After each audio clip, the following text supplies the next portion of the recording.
इसके लिए जिस वाणी से नाम जप कर रहे हो यदि झूठ बोलोगे, अरे आश्चर्य होता है, झूठ बोल करके तुम सोच रहे हो हम संभाल लेंगे। नहीं नहीं, झूठ तुम्हारा नाश कर रहा है, तुम्हें पता नहीं।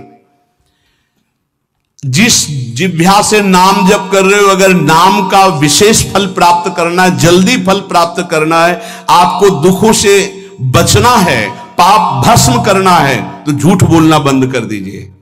क्या बिगड़ जाएगा आपका? सच्ची बोलने में क्या बिगड़ जाएगा? सच्ची बोलना शुरू करोगे, हिम्मत नहीं रह जाएगी पाप करने की। ये जो पाप करने की तुम्हारी हिम्मत पड़ रही, झूठ बोलने के कारण पड़ रही। नहीं, असत्य संपातक पुंजा, सबसे बड़ा पाप झूठ बोलना। उससे क्या होता है? हर चीज हम छुपाना चाहते, किससे? उस सर्वज्ञ परमात्मा से, गुरुदेव से। नहीं, झूठ नहीं। नाम इसीलिए नहीं चल पा रहा, थोड़ी दिन नाम चलाएंगे छूट जाएगा, क्योंकि आप झूठ बोलते हैं, पापाचरण करते हैं। अगर नाम को चलाना है तो नारायण स्वामी जी कह रहे हैं, पहली बात मौन का आश्रय लीजिए, कम बोलिए, अधिकतर चुप रहना सीखिए, तभी नाम चला पाएंगे। जो कार्य कर रहे हैं आप उस पर ध्यान दें, उस कार्य को एकाग्रता पूर्वक करें, वाणी को मौन रखें, उस वाणी से धीरे धीरे नाम उच्चारण करें। कम से कम 24 घंटे में 4 घंटे मौन का तो सबको अभ्यास कर लेना चाहिए। 24 घंटे में 4 घंटे मौन का। तो ऐसे ऐसे बुद्धिमान हो कहेंगे हम 6 घंटे मौन रहते हैं। कब? बोले जब सोते हैं तब। आप 4 घंटे कह रहे हम 6 घंटे मौन रहते हैं। 24 घंटे में हम 6 घंटे मौन रहते हैं, बहुत बुद्धिमान है। बोले आप 4 घंटे कहते हो, हम 6 घंटे मौन रहते हैं। तो कब आप मौन रहते हैं? बोले जब सोते हैं तो 6 घंटे सोते हैं, मौन ही रहते हैं उस समय। मौन जागृत की कह रहा हूं, 4 घंटे का। नारायण स्वामी के बहुत बड़े महापुरुष हुए, तुम 4 घंटे मौन का अभ्यास करो, ऐसा निकालो 2 घंटे, 2 घंटे करके 24 घंटे में 4 घंटे मौन। उस समय हम किसी से बात नहीं करेंगे, नाम जप करेंगे। कार्य करो, कार्य करने के लिए मना नहीं कर रहे हैं। कम बोलो। आजकल लोग अपनी जीवनी शक्ति को बोलने के द्वारा बहुत नष्ट कर रहे हैं, व्यर्थ की बातें करते रहते हैं। 4 आदमी चल रहे हो, आप पीछे चलिएगा, सुनते, बेमतलब की बातें। नाम जप नहीं होगा, वो डिलीट नहीं होंगी, वैसे ही बनी रहेंगी, अगले जन्म के लिए तैयार हो रहा है। इसलिए नाम यदि सिद्ध करना है, नाम का फल लेना है, नाम का आनंद लेना है, तो वृथा भाषण बंद करो, बेकार की बात बंद करो। जितना कम बोलने से काम चल जाए उतना। सामने वाले को बोलने दीजिए, आप बीच में नाम चल रहा है जी, नाम चल रहा है। जब कोई आवश्यक बात हुई, पवित्र शब्द बोल दिया, नहीं चुपचाप सुनो। उसको लग रहा है कि आप संभाषण करो, मान लो रिश्तेदार है, नातेदार है, मित्र, अब आप व्यवहार में हैं, आप सीधे ये तो नहीं कह सकते हमसे बात मत करो, नहीं, हाँ बात कीजिए, लेकिन आप कम बोलिए, उसको बोलने दीजिए, आप नाम जप कीजिए, जरूरत भर बात कीजिए। बात में भगवान की चर्चा हो तो कोई बात नहीं, अगर प्रपंच की चर्चा है तो बचने की कोशिश कीजिए। अपने संबंधियों, अपने दोस्तों, अपने व्यवहारियों से व्यवहार, दोस्ती, संबंध शिथिल कीजिए, तभी नाम में प्रीति होगी। अगर ये अब हमारे दोस्त आ गए हैं तो फिर वो दोस्त छूट जाएगा नाम, अब बातें शुरू हो गई प्रपंच की। धन्य है ऐसी बुद्धि जो प्रियजनों से भी संभाषण केवल भगवत वाक्यों का, अन्यथा नहीं। इसीलिए इस मार्ग को वर्ण करना बहुत कठिन है। एक ऐसा तुम्हारा निवास स्थान होना चाहिए अलग, जिसमें अपने रिश्तेदार, नातेदार, व्यवहारियों का प्रवेश ना हो। आपकी शैया अलग होनी चाहिए। अगर नाम जापक नाम सिद्ध करना चाहता है, नाम का फल लेना चाहता है, नाम निरंतर चलाना चाहता है, तो जिस आसन पर आप बैठते हैं उसी में प्रपंची, विषयी, सांसारिक वृत्ति वाले बैठेंगे तो भजन की वृत्ति नहीं बन पाएगी।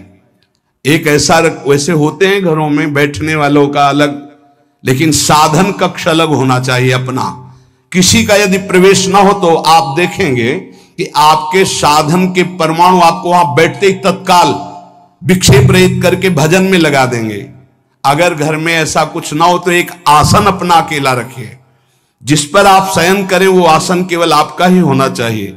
अगर वो सार्वजनिक बैठने के लिए ही है, ऐसी व्यवस्था नहीं, तो आसन समेट कर अपना अलग रख दीजिए और दूसरे आसनों पर बैठा लिए, फिर वो आसन हटाकर जब आप शयन करें तो आपका आसन होना चाहिए। इसका बहुत बड़ा प्रभाव पड़ेगा।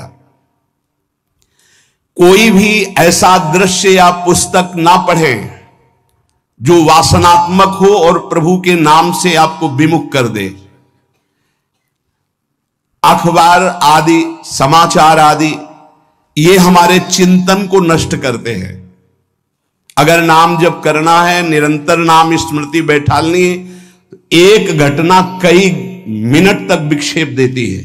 ऐसा हुआ, कैसे लोग हैं, और उसमें तो समाचार ही हो रहे हैं, सैकड़ों बातें हो रही, पेपर है तो सैकड़ों बातें लिखी हैं, क्या क्या, अब वो सब दिमाग में भर गई।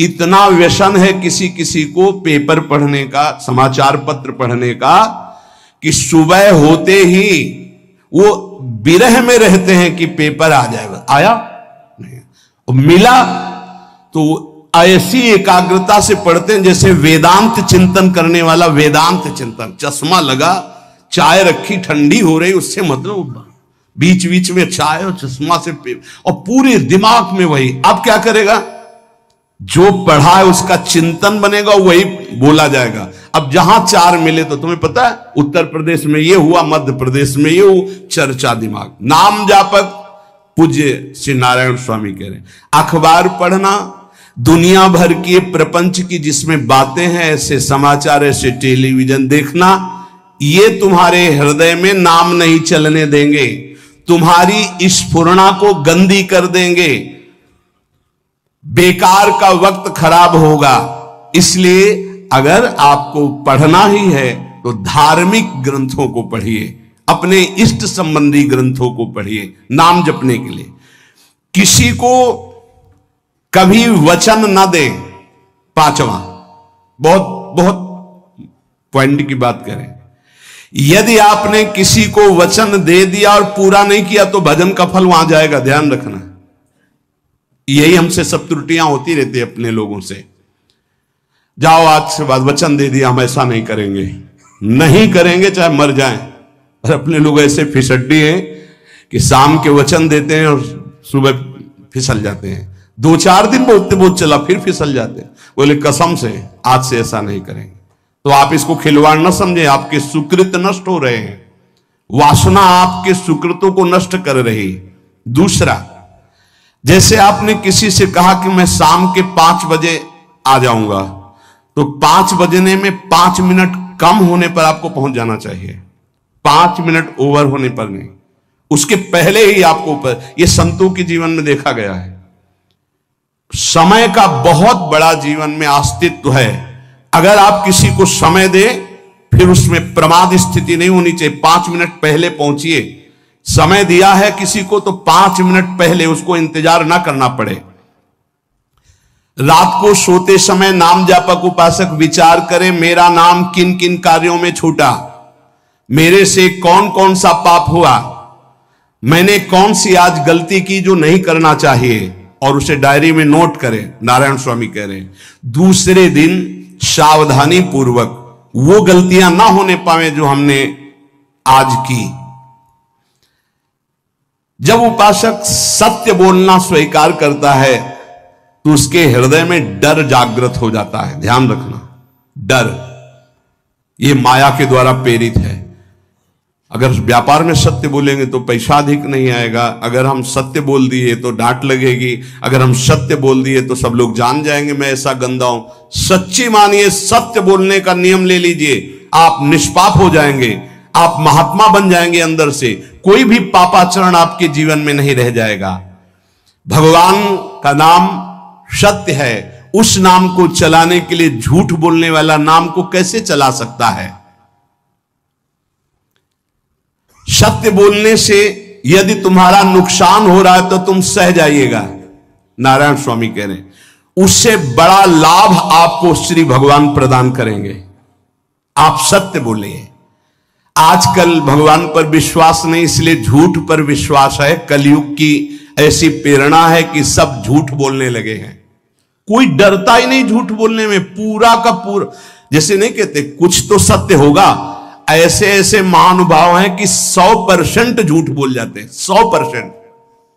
धन्य है मोबाइल जो झूठ बुलाने में बहुत प्रवीण है, बहुत प्रवीण है। अरे भाई हम नहीं मिल सकते, आज हमारा मन नहीं है, खत्म खेल हो गया, सत्य बात है, नहीं मिल सकते आपसे, मत उठाओ फोन। अगर तुम्हें झूठे ही बोलना है तो फोन क्यों उठाओ? नहीं बोलेंगे, नहीं उठाएंगे तो समझ जाएगा कि उनकी रुचि नहीं। ये झूठ क्यों बोलना, सत्य बोलो। झूठ से यदि आप बच गए तो आपके जिह्वा पे नाम निरंतर चलने लगेगा। ये झूठ ही नाम नहीं चलने दे रहा। असत्य आचरण, छुपाने की वृत्ति, असत्य भाषण, ये नाम में प्रीति नहीं। किसी को भी फुसलाने के लिए झूठ मत बोलिए। सत्य बोलने का अभ्यास कर लिए तो पापी जीव भी महात्मा बन जाए। सत्य आवश्यक है।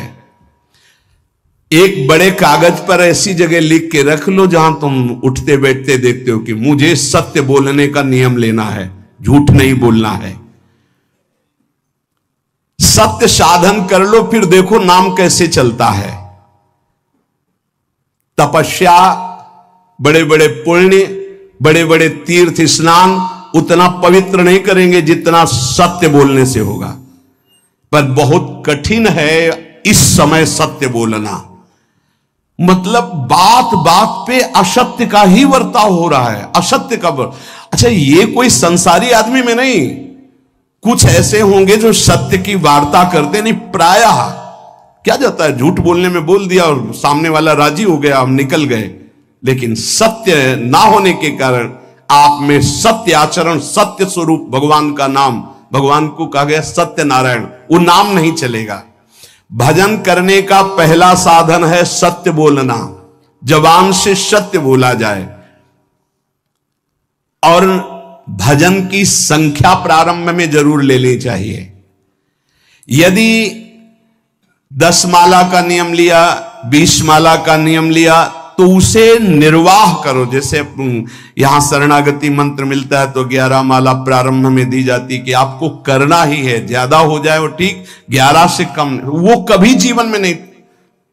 अपने जीवन में गुरु आज्ञा 11 माला तो करनी है, हर समय करना है। पर ये मन थोड़े दिन तो नियम में चलेगा, इसके बाद छोड़ देगा। दीक्षा तब लेनी चाहिए जब गुरु आज्ञा पे चलने की हिम्मत हो, नहीं तो ऐसे ही नाम जपो करो। जब नियम मिल गया 11 माला तो चाहे प्राण निकल जाए, हमको 11 माला पूरे करने, प्राण निकलने तक गुरु आज्ञा का पालन करना है। यदि आप नाम जब अधिक मात्रा में नहीं करेंगे तो जो आपको नाम मिला है उसका फल आपको अनुभव में नहीं आएगा। क्यों? क्योंकि नाम का हिस्सेदारी होती, भजन की हिस्सेदारी होती। जैसे किसी ने प्रणाम किया, वो भजन लिया। गृहस्थी को इसीलिए मना किया कि रास्ते में परिक्रमा मार्ग में हलवा पूड़ी ये सब बट रहा है, हाथ मत फैलाओ। वो दान कर रहा है, सुकृत कर रहा है, और कोई दूसरे ले विरक्त आदि। आप अपने भूख मिटाने के लिए 4 रुपया के चना लेके भले पालो, लेकिन दूसरे के द्वारा दिया हुआ हलवा मत पाओ। यहां धाम आए हो, भगवत कमाई करने आए हो, यहां नाम जप करो, कष्ट सहकर परिक्रमा दो। हो सके 4 रुपए की वस्तु लेकर के आप पशु पक्षियों को पवा दो, किसी एक का पेट भर, तुम मत पाओ दूसरे का। तुम चाहो तो उपवास कर सकते हो, या प्राण पोषण के लिए रूखा सूखा थोड़ा खा लो। ये दूसरे के आराम से धाम में हम आए 2-4 दिन खूब खाए पिए नहीं, भागीदारी हो जाएगी तुम्हारे पुण्यों की। वहां ऐसे फ्री नहीं है कुछ। भजन का भागीदार राजा भी होता है, जिसके राज्य में रह रहे हैं। जो अन्न देता है वो भजन का, जो वस्त्र देता है वो भजन। इसीलिए गृहस्थ को कहीं कुछ भी स्वीकार नहीं करना चाहिए, ये बहुत ध्यान रखिए। अगर आप कहीं तीर्थ साधु आश्रम कहीं जाते हैं, कोशिश कीजिए कि किसी से सेवा ना ले, और अगर सेवा ले तो उसके अनुसार फिर अर्थ दे दे। अगर आपने वहां भोजन पाया, पान पाया, तो उसके अनुसार सोच ले कि अगर हम इतना खरीदते तो कितने का मिलता, वो दे दिया तो आपका भजन बच गया। कभी आपको कोई प्रणाम नमस्कार करे, तत्काल बराबर प्रणाम करो। किसी को अपना भजन का हिस्सेदारी नहीं, सबका मंगल हो। ये भजन जितना बढ़ेगा तो आपको भगवदाकार कर देगा। दिन रात 24 घंटे में 21,600 श्वास चलती है। 21,600 श्वास में 6 घंटा तो सोने के चले जाते, उस समय तो चेतना नहीं रहती। अब हमको अगर 21,600 नाम हमको जपने को मिल जाए तो हमारी हर श्वास सार्थक हो जाए। जो हम 5-6 घंटा सोते हैं उसमें जिनका अभ्यास है तो बात अलग है, नहीं तो वो व्यर्थ जाती है। तो हमें एक श्वास में कई नाम जपने का अभ्यास करना चाहिए, जिससे 200 माला फेरने पर ये 21,600 श्वासों की गणना पूरी होती है।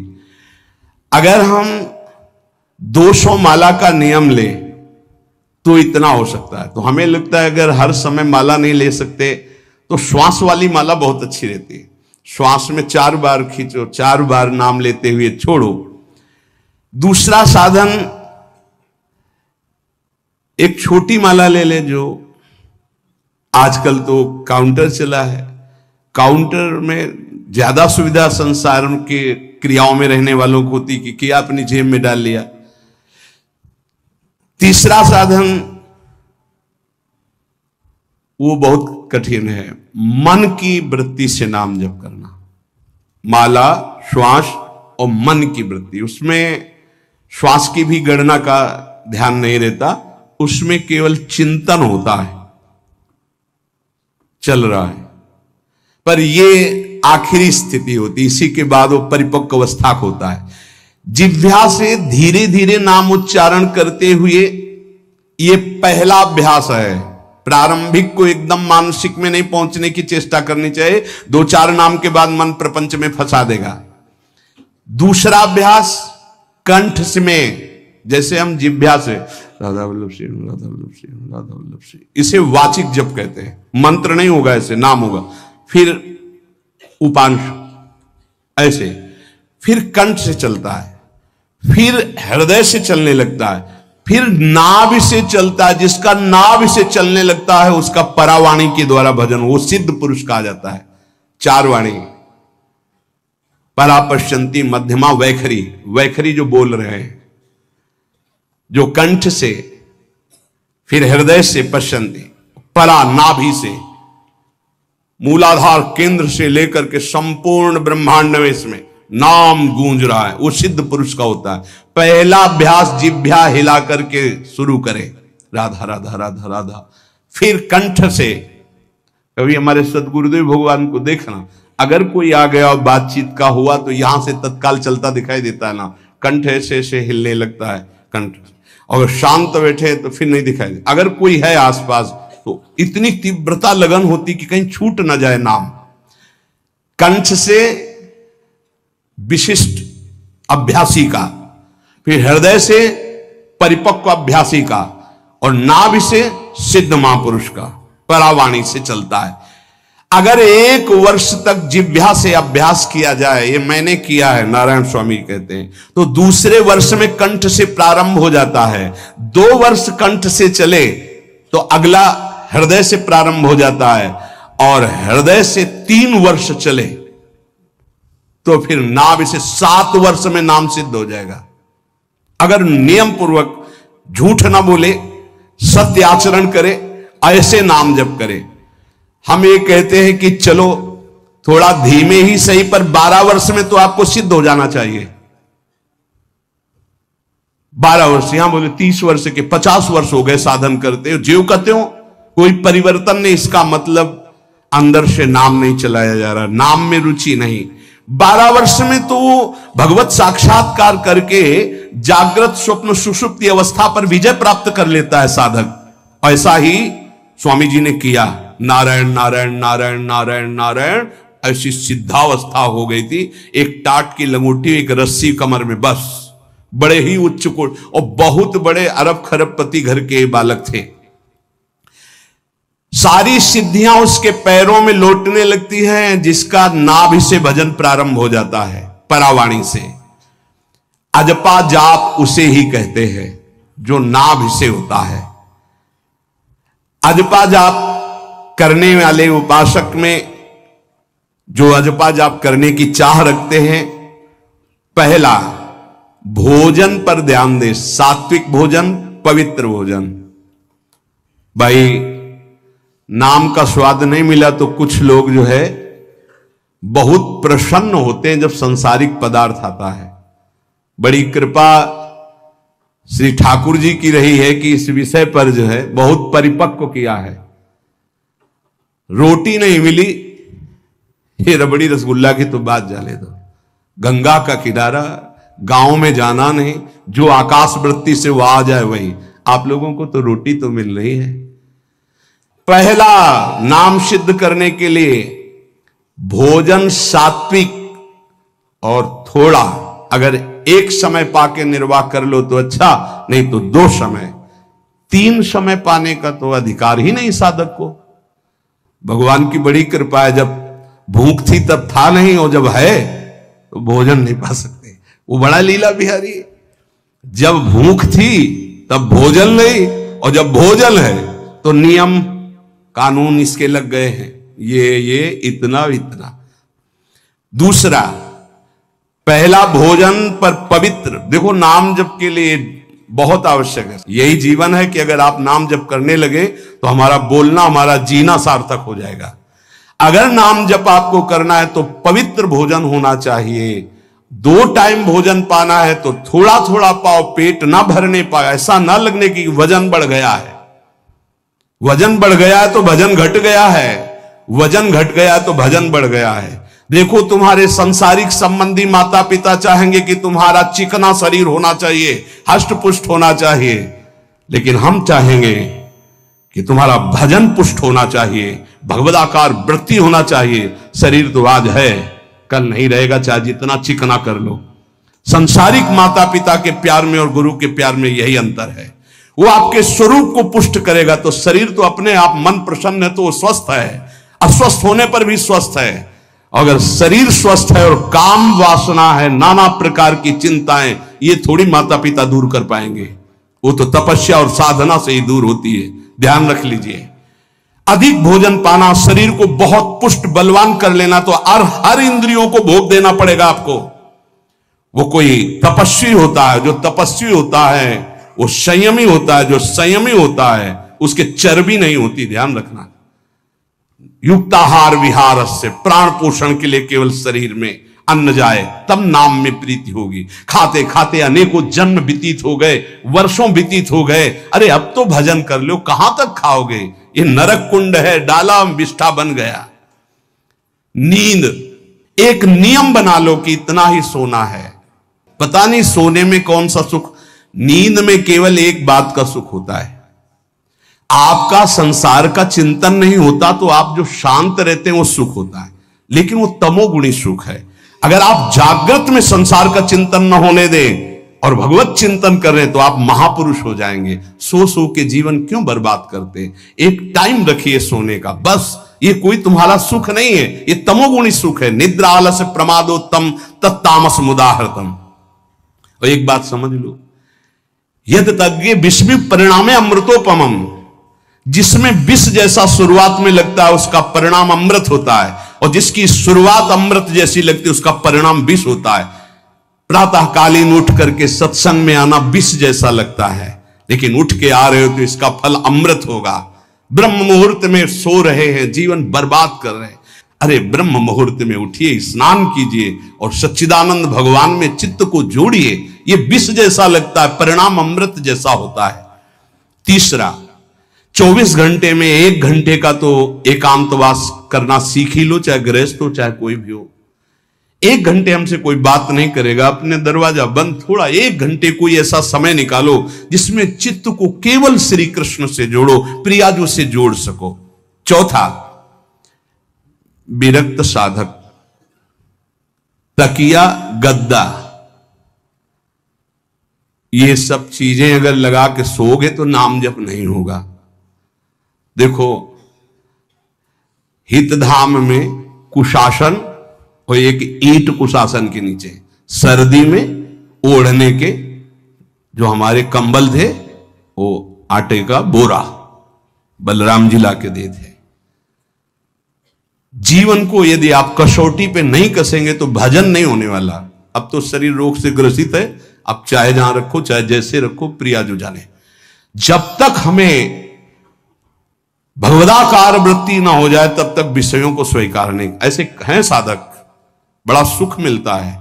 एक ऐसे पड़ा हुआ है आसन, उनके कमरे में जाके देखिए, केवल आसन ही है। कितने ऐसे साधक राधा कीलकुंज में रहते जिनकी चटाई केवल है, न तकिया है न गद्दा है न कुछ, उसी चटाई को ऐसे खड़ा कर दिया, बिछा लिया, बस उसी में पड़े, भोजन मिला पा लिया, ऐसे रह रहे हैं। कमरे में देखो जाके तो ऐसा लगेगा कि इसमें कोई रहता ही नहीं, कुछ है ही नहीं, केवल चटाई है। तकिया गद्दा विशेष विलासिता की वस्तुएं तो नाम जप नहीं होने वाला, ध्यान रखना। जहां पड़े आराम से नींद आ जाएगी, सो जाएंगे, और जब तो नींद उतनी आएगी जितनी आवश्यकता है। भजन का खजाना तिजोरी में रखें, कभी किसी से बताएं नहीं कि आपका भजन कितने माला कितना होता है। पूज्य नारायण स्वामी जी कह रहे हैं, भजन को खजाने में रखने का मतलब है लूटने वाले डाकू माया भेजती है, काम क्रोध लोभ मोह मद मत्सर आदि, और प्रिय गृहस्थ भगत आदि। कैसे प्रिय गृहस्थ? स्वामी जी अब ये सब आप ही कहा है, बहुत बीमार है, आप देखना। ठीक है, दूसरे की दुख निवृत्ति करना संत का स्वभाव होता है, पर हम जिस मार्ग के पथिक है, हमारा कर्तव्य है, हमारे पास हमारे प्रभु के सिवा कोई नहीं, हमारा जो कुछ है वो प्रभु है। ए भैया, जैसा श्री जी चाहेंगे वैसा मंगल करेंगे, ये शब्द होना चाहिए, उससे उसका भी मंगल होगा, आपकी भक्ति पुष्ट होगी। कभी भी जो गृहस्थ में भजन करता है, किसी भी तरह का किसी से भी कोई प्रतिग्रह ना ले, नहीं ले लो, ये लो ही बढ़िया है, रख लो, नहीं महाराज हमारा ये मार्किन का गमछा ही काफी है हमारे लिए, नहीं नहीं नहीं, ये प्रसाद पाल, हाँ इतना किनका दे दीजिए, भगवत प्रसाद है, ये हमारे लिए पर्याप्त। गृहस्थी में अगर आप भजन करते हैं तो अपने भजन को बचाने के लिए किसी से भी दान पुण्य, किसी का भी बट रहा है वो स्वीकार न करें, किसी से प्रणाम नमस्कार, किसी से अपनी सुविधा सेवा स्वीकार न करें। और जो विरक्त है उसको ध्यान रखना चाहिए, ये हमारा जीवन केवल जगत मंगल के लिए विश्वेश्वर भगवान को समर्पित जीवन है। ना हम किसी को शाप दे सकते हैं, ना किसी को वरदान दे सकते हैं। सेवक स्वामी की इच्छा को देखता है, ऐसा ऐसा, हाँ प्रियाजू की जैसी इच्छा होगी वैसा नहीं, आप ऐसा नहीं, प्रियाजू का बस जबान से कभी ना किसी के प्रति शाप का, और ना हरिराम व्यास जी ने कहा है कि शाप और वरदान हमारे स्वामी की, तो हमें हर बार में यही बोलना है, जैसी प्रियाजू की इच्छा, जैसी श्यामाजू की इच्छा। नहीं आप कुछ कह दीजिए तो राधा राधा राधा, नहीं कैसे मंगल होगा, आशीर्वाद दीजिए राधा राधा राधा, बहुत संभाल के। महात्माओं को इस बात में सावधान रखना चाहिए कि ये माया ममता का रूप धारण करके तुम्हारी तिजोरी को खाली कर देगी।